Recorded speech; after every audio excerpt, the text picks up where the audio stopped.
I'm so excited because we're going to be talking about books today, and this is my first ever book video, reading video, or something like that. I never thought I would do these videos, but we're gonna test it out, see how you guys like them. Even if it just gets a handful of people liking these videos, I think I'll continue them because I love reading now. Oh my gosh, I love reading. I am a new avid reader, and by that I mean I went from reading one book a year, maybe one book a year, to reading 11 books in 2020. Not just 11 books in 2020. I started reading in July. Like, quarantine finally got to the point where I was like, I'm gonna pick up reading again. So here we are. I read 11 books in 6 months, which I still can't believe it. The first 5 books we're gonna talk about, I don't think really count. I read them, but you'll see why when I show you what they are. So because this is my first ever like book video, I, take my opinions with a grain of salt. I don't have a huge perspective yet, like a lot of books to compare things to yet, so just bear with me with that. If you have any pointers for these videos or anything like that, please let me know. Also, I don't normally review books, I review movies. In case you didn't know, I have a horror channel where I talk about horror movies, so I'm gonna kind of review them in that way. So if you already like my style on my horror channel, it's gonna be in that style as well. With all of that being said, I just want to thank Skillshare for sponsoring this video. Skillshare is of course an online learning community with thousands of different types of classes for literally everyone, thanks to fuel your hobbies or develop new skills or possibly lead to freelancing or new employment. They have a lot of creative challenges on there and videos on productivity, which I think is a great way to help structure your time right now, especially because we're still in quarantine, starting off 2021, still in quarantine. At least the US is, because we're not getting it together right now. It's a hot mess up here. One class that I have recently found super interesting is called Creative Personal Writing by Ashley C. Ford, and it's all about writing from memory and creating essays from your past and your history and from your memories. And I'm gonna try to incorporate this kind of style, this essay making kind of thing, into my daily journaling in 2021. That's one of my intentions for this year, is to hopefully daily journal. I have not journaled once this year so far, so it's going great. Anyway, the first 1,000 people to click the link in my description will get a free trial of Skillshare Premium membership. After that, it's only around $10 a month. So let's just get into all the books that I read in 2020. I think like many people, my obsession for Harry Potter resurfaced in quarantine. I don't know where that came, actually I do know where that came from. I'm obsessed with Harry Potter anyway. So anyway, I read the first 5 Harry Potter books in 2020. I'll have timestamps, by the way, for all these books linked down below if you just want a curated list or you want to jump around this video if you don't care about my thoughts. So I have not read Harry Potter. Yeah, I knew that was gonna happen. I haven't read Harry Potter since the first time I ever read Harry Potter, because I have always been more into the movies, but I have recently found a new love for the books, which is ironic because of all the garbage that came out about the author, which we don't talk about her here, except for the fact that I disagree wholly with all of her opinions. So anyway, it has been an amazing experience to reread the series, and this right here is the sole reason I came out of my decade-long reading slump, is Harry Potter. I started reading the first one when I went camping over the summer at the end of June, early July. And that just like propelled me to want to read the entire series. Oh, I forgot to mention, I'm doing a 2021 to be read list as well in this video. Just be a brief little thing at the end so you can kind of get an idea of some of the books that I'm going to be reading this year, in case you're interested in my next video of talking about books. I don't know. Anyway, the 6th and 7th book will be on that list because I'm reading the 6th one right now. I did try to space it out, and every other Harry Potter book I would read another book. So I spaced it out so I wouldn't just like power through really fast, because I kind of wanted to savor the experience of rereading them again, because it had been 20 years. So it was almost like the first time again. It's amazing too to reread them and see everything that we missed out on in the movies, because I've always been such a huge fan of, I'm gonna put these down, these are heavy. I've always been such a huge fan of the movies. Obviously they leave out a lot of stuff from the books, so it's been really fun to kind of go through the books and see everything that we missed out on. Anyway, I'm not gonna spend a long time talking about Harry Potter because everyone knows about it. You know I love it. We don't need to dwell on it. However, there's a feature to my reading videos that I want to include because it means so much to me when I'm reading, and that is ambiance. I have to have some kind of relevant ambiance to whatever book I'm reading. It's very strange, but I seek it out every time I read a specific book. So for Harry Potter, ASMR Weekly, the best channel, hands down for ambiance. Incredible. I personally like to match the ambiance to whatever book I'm reading. They have videos on Prisoner of Azkaban, Goblet of Fire. I mean, they have ambiance for every single book and every single setting of each book. When I read Goblet of Fire matched with these ambiance videos, incredible experience. Obviously my top 2 Harry Potter books, I'll just tell you that and then we'll move on. Prisoner of Azkaban and Goblet of Fire. Those are the best reading experiences in my opinion. So that's my thoughts on rereading the first 5 Harry Potter books. So let's move on to probably books that you actually care about hearing my thoughts on. The next book we're going to talk about was an ebook that I purchased, so I do not have it here for this stack, which I'll just put this right here so you can see what we're going to be talking about next. This is not in order though. So I'm thinking of ending things. Obviously a lot of people read it because the movie was coming out to Netflix and that's why I read it, so I would have a better perspective going in. Thank God I did that. Because if I hadn't, what the hell was that movie? Anyway, so this is a debut novel of Canadian author Iian Reid, and this follows a young woman who has doubts about her relationship, however still agrees to take a road trip with her boyfriend Jake to go meet his parents. Of course, it's not really about this. As we know, it's very different to this concept, but this is a majority of the book. Now, I hated the movie, but if you have read the book, I really recommend watching at least the dinner scene and all the scenes at the parents' house, because that was the best in the whole movie. I'm not here to talk about the movie. I've already done a whole review on the movie on my horror channel if you want to go check that out. I read this book pretty much in one sitting in one day, which is very odd for me. I was kind of impressed with myself, and then I realized that that's how most people read this book, so not that special. But again, it did help me get out of my reading slump. I read it after I had read Chamber of Secrets, so kind of broke up the Harry Potter, and I kind of felt like I was finally picking up speed in my reading journey. So this is described as psychological thriller, and some say horror. It's not, I wouldn't call it a horror. It's not super scary, although there is a scene in the end that can be very scary and very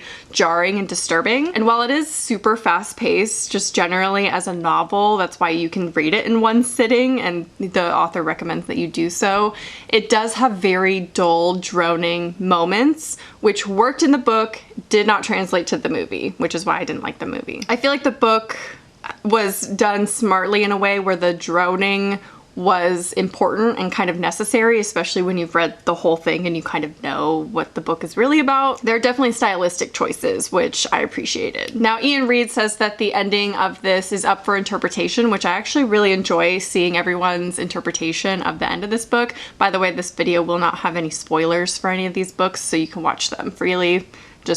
Just wanted to say that. And overall, I really liked this, and I think I enjoyed it more so because I was just coming out of a reading slump, and I was like, this is amazing. I'm used to not reading or reading Stephen King, and so this is cool. So I want to rate books too in these videos, and I'm not really sure what the best rating system is. We can test a couple out if you want.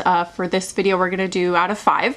So for I'm Thinking of Ending Things, I would give it a 3.5 out of 5. I'd recommend it because it's super fast. You could read it in one day. So if you know, you're just looking for a quick read that's entertaining and will keep you hooked all day, this is a good one. This next one is one of my favorite ones that I read this year. A Head Full of Ghosts by Paul Tremblay. I discovered Paul Tremblay this year, and after reading this, I immediately bought Cabin at the End of the World, and he has become one of my favorites. He actually liked my posts on Instagram about this, so Head Full of Ghosts is a horror novel, definitely very horror, that follows a family in Massachusetts as their 14-year-old daughter Marjorie starts displaying signs of mental illness, and the POV is of the 8-year-old sister Mary, but this does flip back and forth between 23-year-old Mary and 8-year-old Mary and some blog posts perspectives, so it definitely switches every single chapter. It's a different thing, but there's only those 3 perspectives in the book. Hope I explained that okay. So it's more than just about mental illness. The family does believe that the daughter Marjorie is possessed, so they go through with wanting to do an exorcism, and in this process is reached out to by a reality TV show, and they want to make a TV show about their family and their daughter's exorcism. Obviously, I'm obsessed with reality TV and horror, so when you mix it together, amazing. Scream Queen from Ito von Belcom. I've read that a million times because it's reality TV mixed with horror. I mean, if you have any more recommendations that fit that, please let me know. But this book could easily be very messy because of everything going on. You know, switching from 3 different perspectives, the reality show, the exorcism, mental illness, the sister's relationship, the, you know, dysfunctional family dynamic. There's so much to this book, but I really love how Paul Tremblay tackles all of this, and it still feels like a very flowing story. And because the different perspectives switch every chapter, it feels like a really fast read. Like you never want to put it down because you're like, well, I'll just read this next chapter because it's like a different perspective. So it's not like droning on at all. This is the antithesis of a boring novel. I would constantly be wanting to pick this up and see what is going to happen in the next chapter. And I just have to say, this is hands down one of the scariest novels that I have ever read. Granted, I don't read that much. I just got into reading, so, you know, take that with a grain of salt. I read a lot of Stephen King back in the day. This is the scariest one I've ever read. It takes a lot for me also to just get scared of any type of media because of how many horror movies I watch pretty much on the daily, so it takes a lot. So for me to say that something scares me, it really scares me. I think it's honestly because the way that he can describe a scene, I can visually see it in my head almost as if it's a movie, which makes it so much better because it's almost like I'm watching a movie in my head, which is what reading is, right? You're imagining a whole world in your head. That's not a profound statement by any means, but I think he describes them so well that it's so easy to visualize. I read that this book has actually been picked up for a movie adaptation, so fingers crossed they do that justice, because this book is one of my favorite books that I read this year. I would definitely give it a 4.5 out of 5 and 100% recommend it, especially around Halloween time. That's when I read it. Incredible. It's great. And for ambiance, you know, I'm gonna tell you the best ambiance to go with this book is linked down below. I listened to it the entire time I read this book. It's like a haunted mansion kind of ambiance. Highly recommend. It's like rainy. So good. So let's switch up the genre, shall we? And let's go into The Invisible Life of Addie LaRue. This is by VE Schwab, and this just came out in 2020. Now this book I picked up.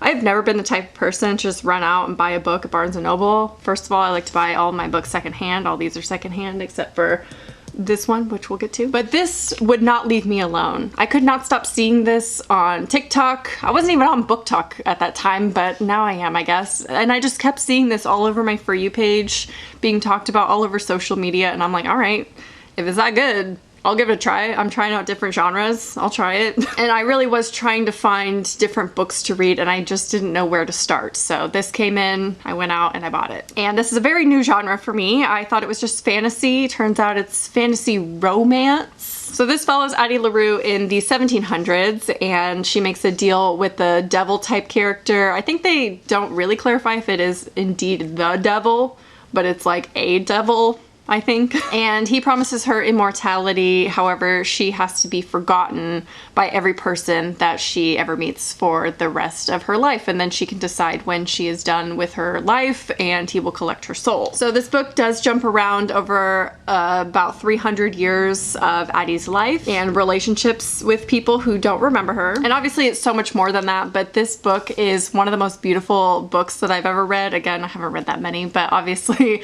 it's just a very beautiful book. I'm obsessed with the way VE Schwab writes. It's very inspiring to me as a writer. She is so eloquent, and I just love her style of writing. I would definitely read more of her work. However, I did find this book a little bit repetitive, and this book just is not for me. That's probably gonna hurt a lot of people because this book is so loved in the book community, and I get it. It's just the genre is not for me. I'm still glad I read this one because it has shown me that romance is not my cup of tea. I don't like romantic stories in the slightest. And it wasn't a terrible one to read to find that out. You know, there were still many aspects of this that was very well done and enjoyable. I really liked the complexity of all the characters and how long she kind of spends with the characters. I really resonated with Henry. Henry was my favorite. I don't know why, I just connected with him so much. He just felt relatable to me. And I do enjoy the ending a lot. However, I did see it coming from a mile away, and it definitely took too long to get there and was too repetitive along the way. I did love the LGBTQ plus representation in this book though, so that is a huge plus for me. And overall, I would say it deserves a 3 out of 5 stars for that. I don't think it's overhyped because it is very well written and a beautiful story.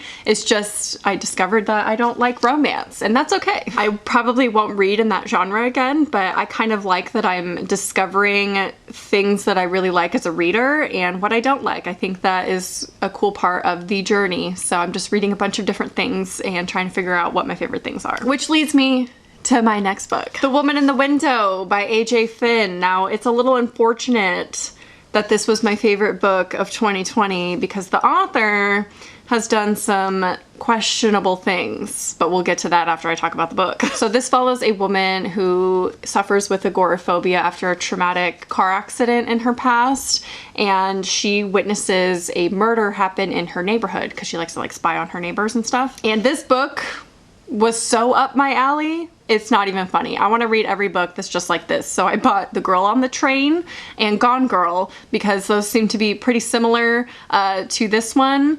And I've already seen those movies, of course, so I know how it goes. This is actually going to be a movie. It was supposed to come out in 2020, but it should come out in 2021, fingers crossed. I could not stop reading this. I read this in like 3 days, which is so rare for me. I actually read like the second half of the book in one day because I could not stop reading it. I really, really loved the character Anna in this book. She just felt so relatable to me, and I just could see, this is probably a really negative thing, but if something like this had happened to me, I could see me possibly doing something like this too, you know? I just was surprised that I felt connected to her, which is not really a good thing because she suffers with a lot of mental illness, but she just felt, I just felt for her, and I just felt very invested in her story, and so I really like how he wrote the character. This book has so many twists, and I loved almost every single one of them. The only one I did not enjoy was the very end, which I felt was a little too cliche and predictable,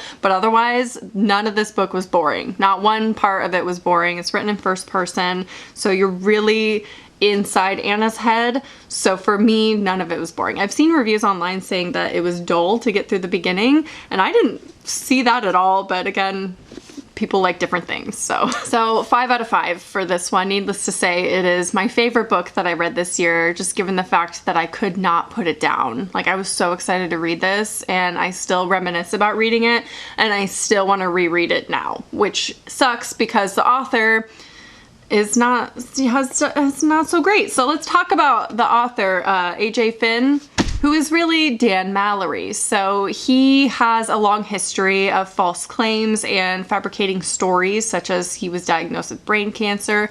That did not happen. He lied about his entire family being dead. His mother, he claimed, died of cancer. His brother killed himself, despite his entire family being very much alive. So he then went on to say that he lied about having a brain tumor. What is my hair doing?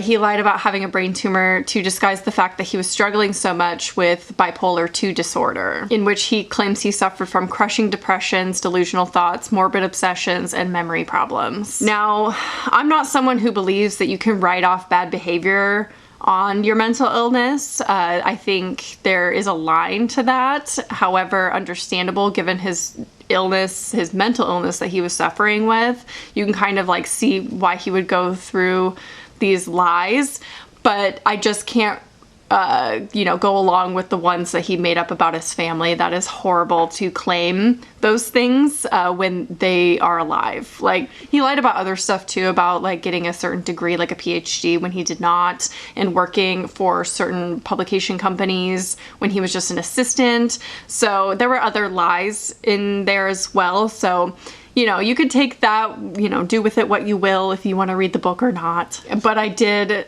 love this book. It was very, very good. So I still recommend it if you can get your hands on this secondhand, maybe. By the way, I get all of my secondhand books pretty much from thriftbooks.com, just so you know. Okay, let's move on to Heart-Shaped Box by Joe Hill, who is indeed Stephen King's son. This is actually his debut novel that he released in 2007. So this is his first novel, and this actually won the Bram Stoker Award for Best First Novel. So this follows a 54-year-old Judas Coyne, who is a somewhat retired musician and is also known to collect macabre and morbid memorabilia. And he decides to buy a haunted suit online one day in an online auction and realizes that he does indeed by a ghost. Now, I will say, I'm gonna bring Stephen King into this because obviously this is his son. I am a huge fan of Stephen King. Obviously, he was my favorite author growing up, so he means a lot to me.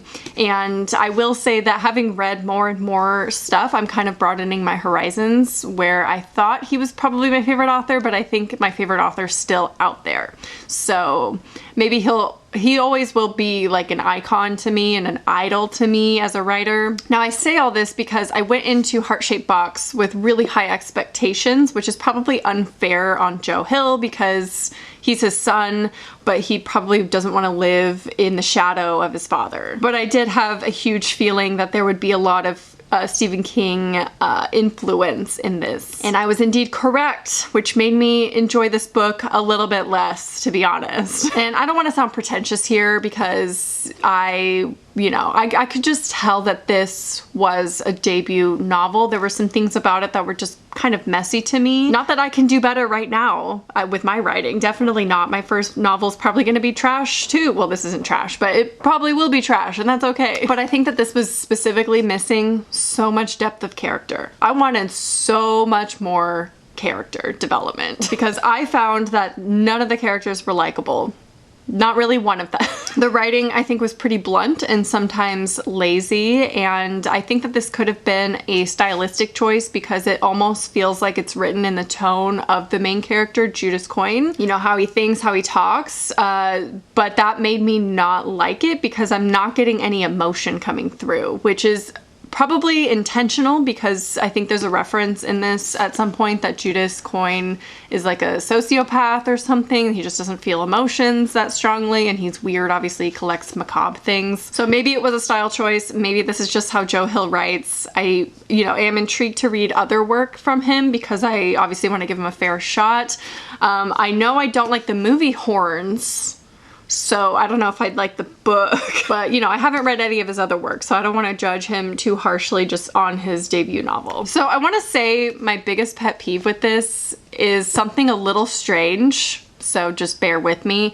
Every time he describes the main character's girlfriend, who is a 20-something goth girl, he describes the color of her skin every single time, and I really wish I got some of those like post-its, sticky post-its that you could just like mark, and I wish I could show you how many times he actually says how pasty she is, how ghostly she is, how transparent her skin is, how pale she is, how white she is. Now, like I said, there was lack of emotion written in this, so given that, it was kind of hard to imagine some of the scenes sometimes because it just wasn't described all that well, in my opinion. So again, this is another one that I just wasn't that excited to pick up.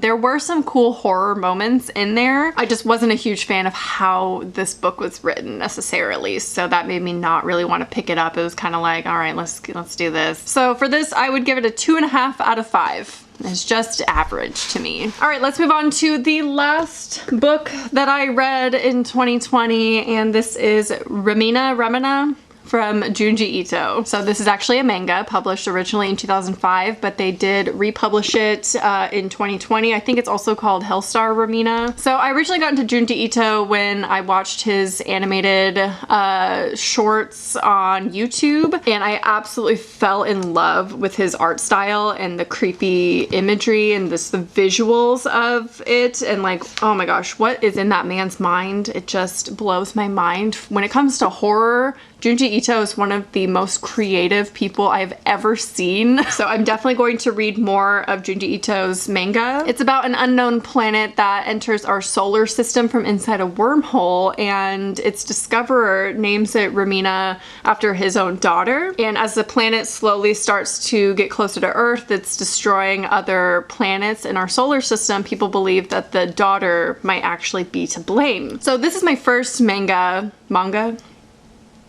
I'm sorry, that I have ever read. My first manga, so take my opinion with a grain of salt on this. But I was obsessed with the visuals in this book. Oh my gosh. I almost love how there's like jump scares as you turn the page. Like, I can't explain it, but as you go through it, it's like you would get a jump scare almost. This took me about an hour to read, so obviously very fast read. I will say that the pacing's a little bit strange. Obviously I've never read manga before, so I'm not really familiar with it. Obviously I know like the reading style, but as far as like how pacing's normally going, I'm not sure. I do wish there's a little bit more backstory and character development in this as well. If this was just like a little bit longer with some more backstory, maybe of the planet itself or like the wormhole or the characters, I would have enjoyed that more. But as far as horror and weirdness, this gets really freaking weird, and the visuals, this is definitely a 4 out of 5 for me. I think I'll probably read Uzumaki next for 2021, so let's just get into my 2021 to be read list so you can kind of get an idea of what I have planned. My goal for 2021 is to read 25 books, so that's like 2 a month-ish. Because I read 11 in 6 months, I kind of feel like this is pretty doable. I'm kind of a fast reader, so